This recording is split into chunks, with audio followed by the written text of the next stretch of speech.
अस्सलाम वालेकुम, आदाब। मैं हूं खलील फरहाद। आइए वर्ल्ड न्यूज़ की शुरुआत करते हैं हेडलाइंस से। काबिज़ इस्राएली फ़ौज ने मस्जिद अक़सा के इमाम व ख़तीब शेख अकरम सबरी के घर पर मारा छापा। इमाम से की पूछताछ, घर की ली तलाशी। हमास रहनुमा इस्माइल हानिया को जुमा के खुतबे में पेश किया था क़िरात।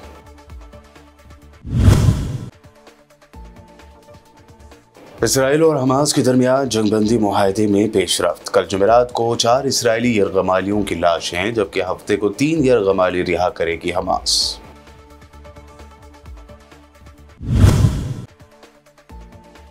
साउथ लेबनान से इसराइली फौज हुई पसपा। लेबनान की मुसल्लह अफवाज ने संभाला कंट्रोल। हसन नसरुल्लाह की 23 फरवरी को बाकायदा तजहीज़ व तकफीन के लिए हिज़्बुल्लाह की तैयारियां जोरों पर। हिंदुस्तान और कतर के दरमियान ट्रेड रिलेशन को बढ़ाने पर इत्तेफाक हुए कई अहम मुआहदे। वारिस पठान ने कहा, प्रोटोकॉल तोड़कर बैरून मुल्क के मुसलमानों से गले मिलते हैं मोदी और हिंदुस्तानी मुसलमानों से रखते हैं दुश्मनी। समाजवादी पार्टी की जानिब से उर्दू की वकालत करने पर भड़के योगी आदित्यनाथ। मुसलमानों के लिए कठ मुल्ला लफ्ज का किया इस्तेमाल। अखिलेश यादव ने कहा, मौलवी और योगी बनना अच्छा, लेकिन खराब योगी बनना ठीक नहीं। महाकुंभ में गंगा में नहाने लायक नहीं है पानी। एनजीटी की रिपोर्ट को लेकर शंकराचार्य ने सीएम योगी पर जाहिर की नाराजगी। ममता बनर्जी ने कहा, ये महाकुंभ नहीं, मौत का कुंभ है। मुकद्दस गंगा मां की करती हूँ इज्जत, लेकिन सही से नहीं हुई प्लानिंग। ये हेडलाइंस बढ़ते हैं खबरों की तफसील की जानिब। काबिज़ इस्राएली फ़ौज ने मकबूजा बैतुल मुक़द्दस में मस्जिद अक़सा के इमाम और ख़तीब शेख अकरम सबरी के घर पर छापा मारा, उनसे पूछताछ की और उनके घर की तलाशी ली। मकामी ज़राए ने बताया कि काबिज़ फ़ौज ने उन्हें गुज़िश्ता अगस्त में फ़ैसला सुनाने के बाद 6 माह के लिए अल-अक़सा से बेदखल कर दिया था। उस वक्त काबिज़ इस्राएली फ़ौज ने मस्जिद अल-अक़सा के मुबल्लिग़ को 6 माह के लिए मस्जिद अक़सा में दाखिले से रोकने का फैसला जारी किया। काबिज़ पुलिस की जानिब से अल-शेख सबरी को अल-कुद्स से बेदखल करने का फैसला हमास के सियासी ब्यूरो के सरबराह शहीद रहनुमा इस्माइल हानिया के लिए नमाज जुमा के खुतबे के दौरान उन्हें ख़राज अक़ीदत पेश करने के रद्द-ए-अमल में किया गया। अल-शेख सबरी ने उस वक्त कहा था कि उनकी गिरफ्तारी और मस्जिद अक़सा से बेदखली के बाद भी उनके खिलाफ इश्तियाल अंगेज़ी नहीं रुकी, लेकिन उन्होंने जोर देकर कहा कि वो तमाम मंसूबे और पॉलिसियाँ जो मस्जिद अक़सा को यहूदियाने की कोशिश करती हैं, वो नाकाम हो जाएंगी। उधर गजा में इसराइल और हमास के दरमियान जंगबंदी मुआहदे पर पेशरफ्त जारी है। खबर है कि हमास इसी हफ्ते 4 इसराइली यरगमालियों की लाशें इसराइल के हवाले करेगा। ज़राए के मुताबिक हमास कल जुमेरात को 4 यरगमालियों की लाशें रेड क्रॉस के जरिए इसराइली हुक्काम के हवाले करेगी, जबकि हमास हफ्ते के दिन 3 यरगमाली भी रिहा करेगी। रिपोर्ट्स के मुताबिक जंगबंदी मुआहदे के बाद ये पहला मरहला होगा, जबकि हमास इसराइली यरगमाली जो जंग के दौरान बीमारियों से हलाक हुए या इसराइली बमबारी से मारे गए, उनकी लाशें इसराइल को वापस की जाएंगी।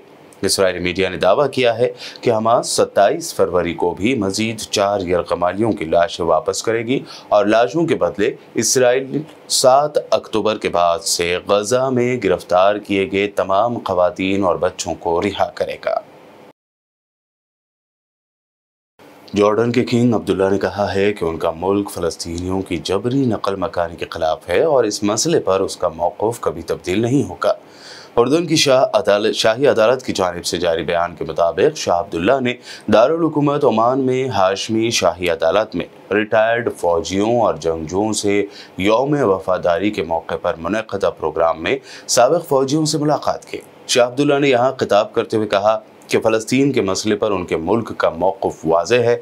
हम 25 साल बाद अपना रवैया क्यों तब्दील करें। उन्होंने इस बात पर भी जोर दिया कि उनके मुल्क के इस्तेहकाम और सलामती को बरकरार रखना सबसे अहम है और फ़लस्तीनियों की ज़बरदस्ती नकल मकानी के बगैर गजा की तामीर नौ की जानी चाहिए। लेबनान में हिज़्बुल्लाह को ख़त्म करने का दावा करने के बाद अब इसराइली फ़ौज ने यहाँ से पसपाई इख्तियार कर ली है, जिसके बाद लेबनान के मुसल्लह अफवाज ने जनूबी कस्बों में नफरी तैनात करने की तस्दीक की है। ये पेशरफ्त इसराइली फ़ौज की जनूबी लेबनान से इनखला की इत्तलात के बाद सामने आई है। वहीं इसराइली डिफेंस मिनिस्टर यसराइल काट्स ने धमकीआमेज अंदाज में कहा है कि हिजबुल्लाह ने हरकत की तो उसे निशाना बनाया जाएगा। उन्होंने आज एक्स प्लेटफॉर्म पर अपने अकाउंट पर एक ट्वीट में कहा कि इसराइली फौज की सरगर्मियां हिजबुल्लाह के खिलाफ सख्ती से जारी रहेंगी।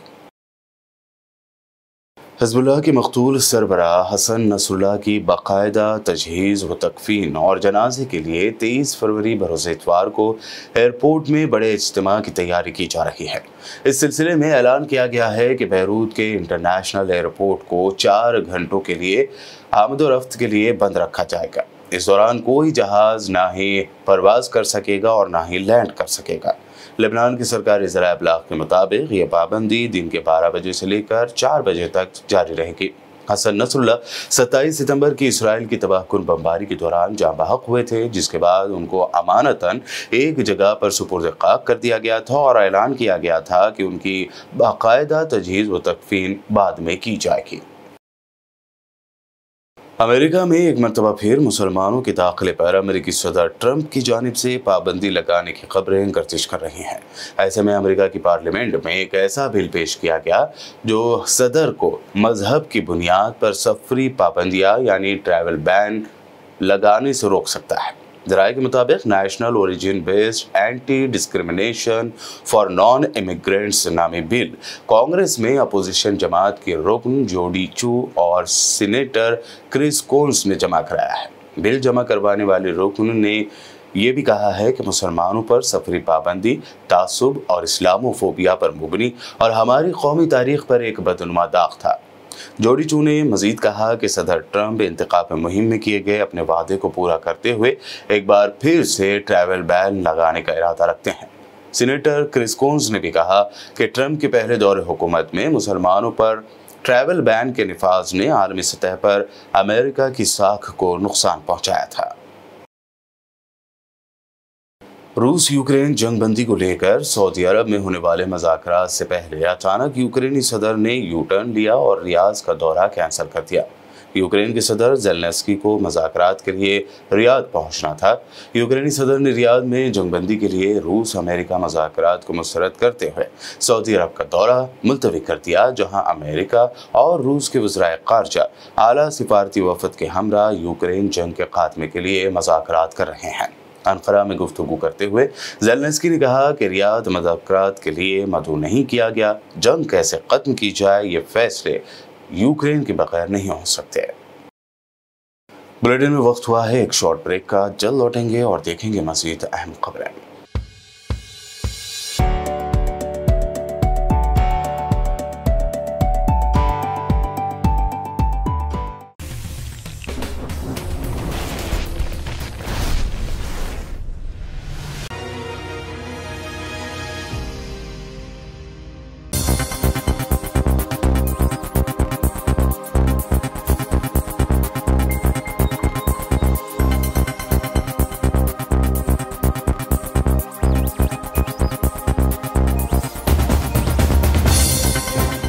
ब्रेक के बाद आगे बढ़ते हैं और अब देखते हैं अहम नेशनल न्यूज़। वज़ीर-ए-आज़म नरेंद्र मोदी और कतर के अमीर शेख तमीम बिन हमद अल-सानी के दरमियान दो तरफ़ा ताल्लुकात पर बातचीत हुई। हिंदुस्तान और कतर ने अगले 5 सालों में अपनी तिजारत को डबल करके 28 अरब डॉलर तक पहुँचाने का हदफ रखा है। साथ ही दोनों ममालिक ने अपने ताल्लुकात को बढ़ाने का भी ऐलान किया। पीएम मोदी ने कहा, हम हिंदुस्तान कतर ट्रेड रिलेशंस में मजबूती लाना चाहते हैं। इस दरमियान मजलिस इत्तेहादुल मुस्लिमीन महाराष्ट्र के सीनियर लीडर वारिस पठान ने पीएम मोदी के प्रोटोकॉल तोड़कर कतर के अमीर से मुलाकात पर तंज करते हुए कहा कि हिंदुस्तानी मुसलमानों से दुश्मनी और बैरूनी मुसलमानों से प्यार करते हैं नरेंद्र मोदी। देखिए, अमीर ऑफ कतर अल थामीम साहब आए, मोदी जी दौड़ते हुए जाके उनको गले मिल रहे, प्रोटोकॉल की भी परवाह नहीं करी और उनको गले लगा रहे, वल्लाह हबीबी वल्लाह हबीबी, और ऐसा गले मिल रहे, उनको छोड़ नहीं रहे। मुझे इस दृश्य सीन देखकर पिक्चर याद आ गई, हिंदी फिल्म, जहां पे 2 बच्चे बचपन में बिछड़ जाते हैं, 2 भाई और अचानक मिलते तो किस तरह इस तरह से मेल मिलाप कर रहे हैं उनसे। अरे भाई, वो भी मुसलमान हैं, हम भी मुसलमान हैं, हम भारतीय मुसलमान हैं। हाँ, उनके पास पैसा हमसे ज्यादा है, मगर हम भी माना अपने जेब के फकीर हैं, फिर भी यार दिल के हम अमीर हैं। तो वो भी 5 टाइम नमाज पढ़ते हैं, हम भी 5 टाइम नमाज पढ़ते हैं, वो भी कलमा पढ़ते हैं ला इलाहा इल्लल्लाह मुहम्मद रसूलुल्लाह सल्लल्लाहु अलैहि वसल्लम। हम भारतीय मुसलमान भी ला इलाहा इल्लल्लाह मुहम्मद रसूलुल्लाह सल्लल्लाहु अलैहि वसल्लम का कलमा पढ़ते हैं, वो भी 5 टाइम नमाज पढ़ते हैं, हम भी 5 टाइम नमाज पढ़ते हैं। तो उनके प्रति इतनी मोहब्बत और भारतीय मुसलमान के प्रति आप और आपके लोग इतनी नफरत क्यों करते हैं? आप तो पिपिंग टॉम बन गए हैं। अभी आपको तो हमारे घर में भी झांकते हो, क्या पकाया क्या खाया। वहां तो अब नहीं झांक सकते, वहां तो 5 टाइम बराबर अजान होती है, लाउड स्पीकर के ऊपर बाबा से बुलंद आवाज में अजान दी जाती है। यहाँ आपको हमारी अजानों से नफरत होती है, या आपको हमारे हिजाब से नफरत है, या आपको हमारे खाने पीने से नफरत हो जाती है, हमारे मदरसों से, हमारी मस्जिदों से, मुसलमानों के हर चीज से आपको और आपके लोगों को नफरत होती है। तो ऐसा क्यों करते हो? फिर आप बात करते हो सबका साथ सबका विकास सबके विश्वास की, विकसित भारत बनाने की आप बात करते हो। तो क्या ये दोगला चेहरा नहीं दिखता? क्या हिपोक्रेसी की पराकाष्ठा में नहीं आता कि एक को तो आप गले लगा रहे हो और यहां वाले मुसलमानों को बेचारे दाढ़ी टोपी दिखा ट्रेन के अंदर जा रहा है, उसका मॉब लिंचिंग करके मार देते।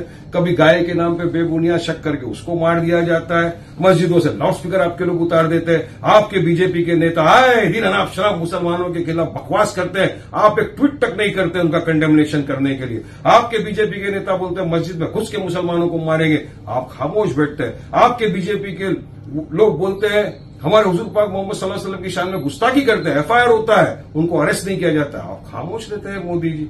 तो आप जब से आए सत्ता के अंदर 2014 से मुसलमानों के प्रति इन्होंने जंग जैसी छेड़ दी, हर चीज से नफरत हो गई आगे। इसीलिए हम कहा ना कि वहां के लोगों से मोहब्बत और देश भारतीय मुसलमान से आपको इतनी नफरत क्यों होती है मोदी जी? यहां भी मोहब्बत करिए ना, सबका साथ सबका विकास की आप बात करते हैं। यूपी के सीएम योगी आदित्यनाथ ने यूपी असेंबली में खिताब करते हुए समाजवादी पार्टी लीडरान को दोहरा मियार का करार देते हुए उर्दू जुबान की मुखालफत कर दी। उन्होंने कहा कि समाजवादी पार्टी उर्दू की वकालत करती है जबकि दीगर जुबानों की मुखालफत करती है। इस दौरान योगी आदित्यनाथ ने मुसलमानों के लिए कठ मुल्ला जैसे तौहीन आमेज अल्फाज का इस्तेमाल भी किया। हालांकि उर्दू मुखालिफ बयान देते हुए योगी आदित्यनाथ कई उर्दू के अल्फाज भी बोले, जैसे तबके, पायदान, बात, बच्चों, दुनिया वगैरह। आम आदमी पार्टी लीडर संजय सिंह ने योगी आदित्यनाथ की इसी वीडियो को शेयर करते हुए लिखा कि योगी जी ने अपने 4 मिनट 28 सेकंड के उर्दू के खिलाफ दी गई तकरीर में 9 से ज्यादा उर्दू के ही अल्फाज बोले हैं। भोजपुरी में ना बोले, अवधी में ना बोले, इसका विरोध अंग्रेजी का खंडी में ना बोले और उर्दू क्या वकालत कर रहे हैं। ये बड़ी विचित्र बात है। आप मुझे बताइए, मैं इसीलिए कहता हूं कि आप समाजवादियों का चरित्र ही इतना दोहरा हो चुका है, इतना दोहरा हो चुका है कि अपने बच्चों को भेजेंगे इंग्लिश पब्लिक स्कूल में और दूसरों के बच्चों को बोलेंगे कि एक गांव के उस विद्यालय में पढ़े जहां संसाधन भी नहीं है। ये दोहरा आचरण और जाकी रही भावना जैसी प्रभु मूर्ति देखी दिन तैसी, यह तो आचरण आप लोगों का है। इसीलिए आपने कल भी भोजपुरी का विरोध किया, अवधी का विरोध किया, बुंदेलखंडी का विरोध किया और आप लोग अपने दैनिक जागरण में, दैनिक जीवन में इस प्रकार के आचरण के आदी हो चुके हैं। और इसलिए अध्यक्ष जी, इसका अभिनंदन हम लोग करते हैं और इन बोलियों को सम्मान मिलना चाहिए। इनके संरक्षण के लिए ही हमारी सरकार भोजपुरी एकेडमी का गठन कर रही है, अवधी एकेडमी का गठन कर रही है संत तुलसीदास जी के नाम पर। इसी के आधार पर ब्रज भाषा इतनी समृद्ध भाषा है। सूरदास जी ने अपनी सभी रचनाएं उसी भाषा में दी हैं। संत तुलसीदास जी ने अपनी कालजयी रचना रामचरितमानस, जो इस सदन में ही नहीं उत्तर भारत के अंदर और भारत से प्रवासी हुए जितने भी ऐसे लोग हैं जो मॉरिशस में या दुनिया के फिजी में या दुनिया के किसी देश में गए, उनके संकट काल में रामचरितमानस ही तुलसीदास जी का अवधी भाषा में रचा गया रामचरितमानस ही उनका सहारा बना था। और आज जब उसको सम्मान मिल रहा है तो आप उसका विरोध कर रहे हैं। बड़ी विचित्र सी स्थिति है। आप हर अच्छे कार्य का समाज, आज के यही ढोंग है आप लोगों का, यही ढोंग है। हर अच्छे कार्य का आप विरोध करेंगे, हर अच्छे कार्य का आप विरोध करेंगे। हर अच्छा कार्य जो प्रदेश के हित में है, देश के हित में है, आप उसका विरोध करेंगे। और मुझे लगता है इस प्रकार के विरोध की निंदा होनी चाहिए और हम इसका समर्थन करते हैं जो उत्तर प्रदेश की बोलियों को सम्मान मिल रहा है। मैं आपका धन्यवाद करूंगा और विधानसभा सचिवालय को इस बात के लिए धन्यवाद दूंगा। कल हम लोगों ने यहां पे इसका शुभारंभ किया, समाजवादी पार्टी ने उसका विरोध किया है और मुझे लगता है कि प्रोसीडिंग का हिस्सा होना चाहिए, इनको समाज के सामने एक्सपोज करना चाहिए। अपने बच्चों को ये लोग पढ़ाएंगे इंग्लिश स्कूलों में और दूसरे के बच्चे के लिए अगर वो सुविधा सरकार देना चाहती है तो कहते नहीं उर्दू पढ़ाओ इसको, यानी उसको मौलवी बनाना चाहते हैं, कठपुल्ला पर की ओर इसको ले जाना चाहते हैं। ये नहीं चल सकता। सीएम योगी आदित्यनाथ की जानिब से उर्दू और मुसलमानों पर दिए गए तौहीन आमेज बयान का करारा जवाब देते हुए अखिलेश यादव ने कहा, मौलवी बनना और योगी बनना अच्छा होता है, लेकिन खराब योगी बनना ठीक नहीं। मौलाना बनना भी अच्छा होता है, योगी बनना भी अच्छा होता है, लेकिन खराब योगी बनना ठीक नहीं है। जहां तक पढ़ाई के सवाल है, समाजवादी पार्टी ने लैपटॉप दिया था हाथ में, और मैं इस बात को शर्त के साथ कह सकता हूं, मुख्यमंत्री जी जिस वार्ड में रहते हैं उस वार्ड में भी 100-200 समाजवादी पार्टी के दिए हुए लैपटॉप मिल जाएंगे, और कितना पुराना आज भी चल रहा होगा। ये जो डायल 100 है, ये टेक्नोलॉजी बेस्ड एक स्ट्रक्चरल चेंज किया था पुलिस के लिए रिस्पॉन्स सिस्टम। तो हम किसी पढ़ाई के लिए नहीं रुकते, हम तो लैपटॉप बांटने वाले लोग हैं। महाकुंभ में पानी को लेकर आई एनजीटी की रिपोर्ट पर हिंदू अकीदतमंदों को डर लग रहा है। इस पानी को नहाने के काबिल तक नहीं माना गया। इसी मामले पर शंकराचार्य अभी मुक्तेश्वरानंद ने सीधे तौर पर योगी सरकार को जिम्मेदार ठहराया है। शंकराचार्य ने बताया कि उन्होंने पहले ही इस मामले को उठाया था, लेकिन हुकूमत और इंतजामिया को इससे कोई मतलब नहीं। शंकराचार्य ने कहा, ये बात नेशनल ग्रीन ट्रिब्यूनल ने कुंभ की शुरुआत होने के पहले ही बता दी थी। उन्होंने कहा था कि गंगा और यमुना का पानी नहाने लायक नहीं है। उन्होंने कुछ गाइडलाइंस भी जारी किए थे कि आप ये काम कीजिए।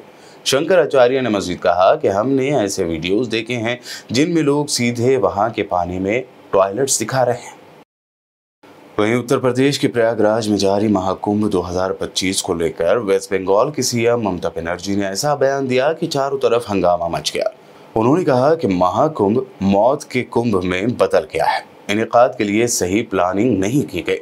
प्रयागराज के महाकुंभ को लेकर सीएम ममता बनर्जी ने असेंबली में खिताब करते हुए यूपी की योगी सरकार पर जमकर तनकीद की।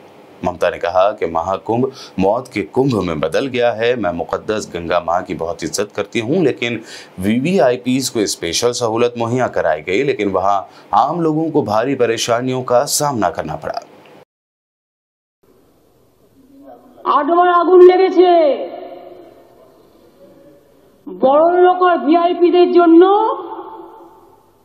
লক্ষ টাকার ক্যাম্প, আর গরিব লোকেদের সাধারণ লোকেদের জন্য লাইনে দাঁড়ান 15 ঘন্টা 20 ঘন্টা দাঁড়িয়ে, যদি একটা মাদুরেও বসে 2000 টাকা,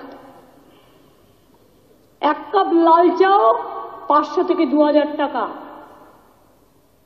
তারা যে জায়গাটা গিয়ে স্নান করবে সেটা আলাদা, ভিআইপিদের স্নানের জায়গাটা আলাদা, আর সেই জলটা আপনারা দূষিত করেছেন, বিষাক্ত করেছেন মহাকুম্ভের পবিত্র জায়গাটা। সব জায়গায় হাইপ তুলে দিয়েছে। সে একবার হয়েছিল না, গণেশ দুধ খাচ্ছে, সব ওখানে স্নান করো নাহলে পবিত্র হবে না। মৃতদেহের ওপর দিয়ে যারা এই হাইপ তুলছেন আর টাকা কামানোর জন্য ধর্মকে বিক্রি করছেন, তাদের আমি মন থেকে মেনে নিতে পারি না।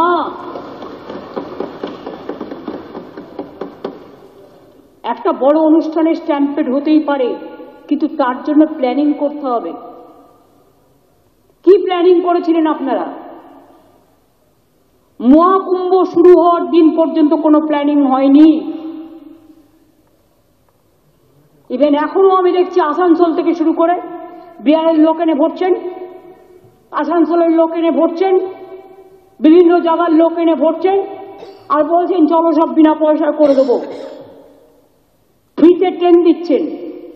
আপনি আগে দেখুন আপনার ক্যাপাসিটি আছে কিনা।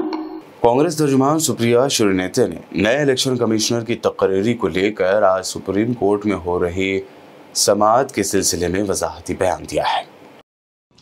सुप्रीम कोर्ट का एक फैसला आया और उस फैसले के अकॉर्डिंग इस देश के मुख्य चुनाव आयुक्त की नियुक्ति जिस पैनल को करनी है, उसमें प्रधानमंत्री, नेता प्रतिपक्ष और चीफ जस्टिस ऑफ इंडिया को रहना था।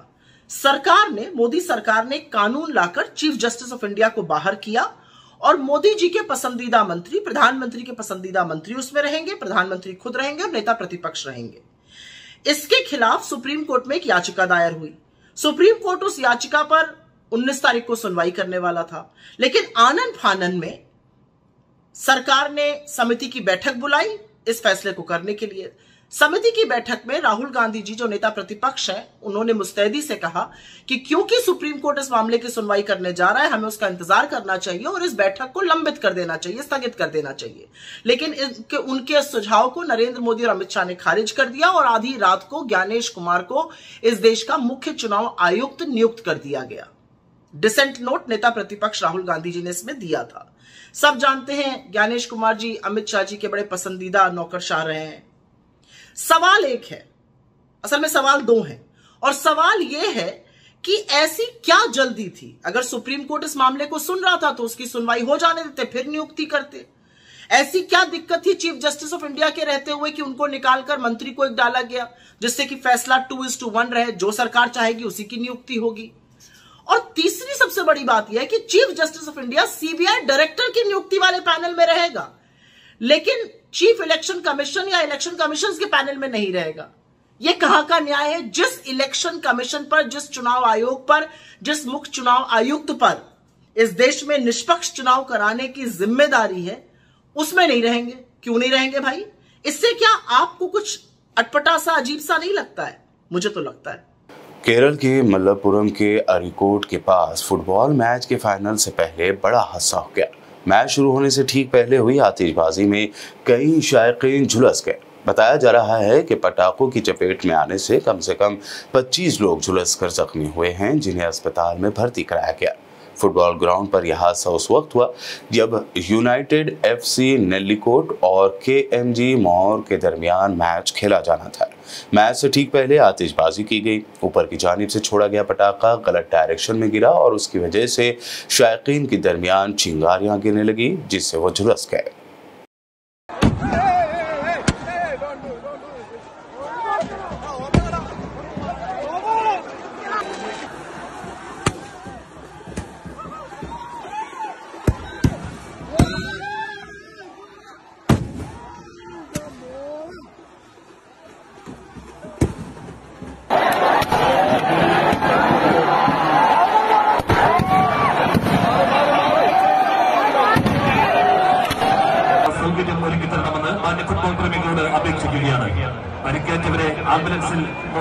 बुलेटिन के आखिर में हेडलाइंस पर डालते हैं एक और नजर। काबिज इस्राएली फौज ने मस्जिद अक्सा के इमाम व खतीब शेख अकरम सबरी के घर पर मारा छापा। इमाम से की पूछताछ, घर की ली तलाशी। हमास रहनुमा इस्माइल हानिया को जुमा के खुतबे में पेश किया था क़िरात।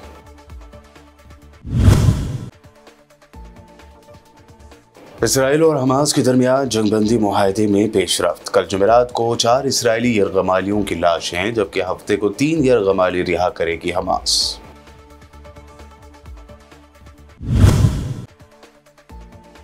साउथ लेबनान से इसराइली फौज हुई पसपा। लेबनान की मुसल्लह अफवाज ने संभाला कंट्रोल। हसन नसरुल्लाह की 23 फरवरी को बाकायदा तजहीज़ व तकफीन के लिए हिज़्बुल्लाह की तैयारियां जोरों पर। हिंदुस्तान और कतर के दरमियान ट्रेड रिलेशन को बढ़ाने पर इत्तेफाक हुए कई अहम मुआहदे। वारिस पठान ने कहा, प्रोटोकॉल तोड़कर बैरून मुल्क के मुसलमानों से गले मिलते हैं मोदी और हिंदुस्तानी मुसलमानों से रखते हैं दुश्मनी। समाजवादी पार्टी की जानिब से उर्दू की वकालत करने पर भड़के योगी आदित्यनाथ। मुसलमानों के लिए कठ मुल्ला लफ्ज का किया इस्तेमाल। अखिलेश यादव ने कहा, मौलवी और योगी बनना अच्छा, लेकिन खराब योगी बनना ठीक नहीं। महाकुंभ में गंगा में नहाने लायक नहीं है पानी। NGT की रिपोर्ट को लेकर शंकराचार्य ने CM योगी पर जाहिर की नाराजगी। ममता बनर्जी ने कहा, ये महाकुंभ नहीं मौत का कुंभ है। मुकद्दस गंगा मां की करती हूँ इज्जत, लेकिन सही से नहीं हुई प्लानिंग। ये थी वर्ल्ड न्यूज में अब तक की अहम नेशनल व इंटरनेशनल न्यूज। मजीद ताज़ा तरीन अपडेट्स और दिलचस्प प्रोग्राम्स के लिए देखते रहिए BBN चैनल।